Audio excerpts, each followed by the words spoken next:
Assalamu alaikum, ben İmran Bulmen. Bugün sizlerge deydiğim temam men Uygur.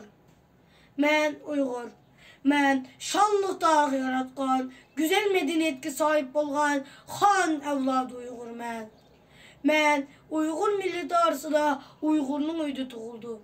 Gerçi Uygur mahallesinde yaşaş fırsatına erişilmegen bolsam mı, ama Uygur'un isimligini bilip, tunup çoğun buluvatmen. Oğuz Han dastanından vatan tuprağını qoğdaşını yürüvatkan. Mahmud Buam'dan ilim dağıcıda üncü sözünü yürüvatkan. Yusuf Asacip Buam'dan pendi nesiyetleri bilen ruhini ozuklandırvatkan Uygur evladı men. Sabit Damoğlan Buam miras kaldırgan azizanı vatanni. Abdülhalik Uygur, Lütfullah Mütelip'tek kalemi bilen, elimi bilen qoğdaşqı tayarlanıvatkan şiir yürek Uygur men. Men Uygurluğun mehri muhabbetinden huzurlanıp, batırlıqıdan küçülüp, isilligiden ölge erişini kan qılığı söndürüp çoğun buluvatkan Uygur oğul men.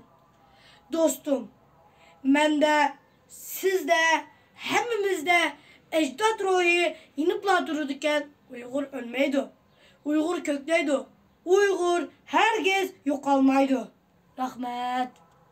Men Natiq namlıq bu qıtımqı Nutuq söyleş musabaqasiga her jihatdan astoydil tayyorlik qilgan mahirimiz İmran Alim Uygur milletidan faxrlanishni mazmun qilgan Men Uygur temiliq nutqini mag'rur va mardonlarcha holatda tushunishlik va aniq qilib taqdim qildi.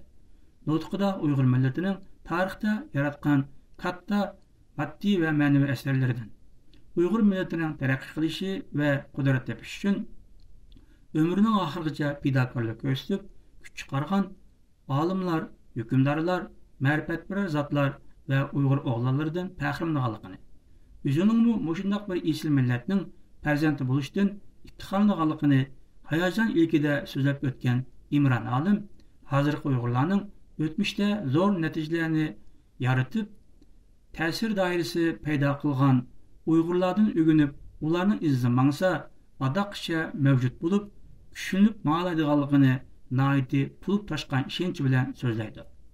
Uygur milletidan faxrlanish va iftixorlanish ideyasini tema qilib so'zlab bergan İmran Alimni chin qalbimdan tabriklayman va Uyg'urlar uchun adoqcha mas'uliyatni ado qilganligini umid qilaman.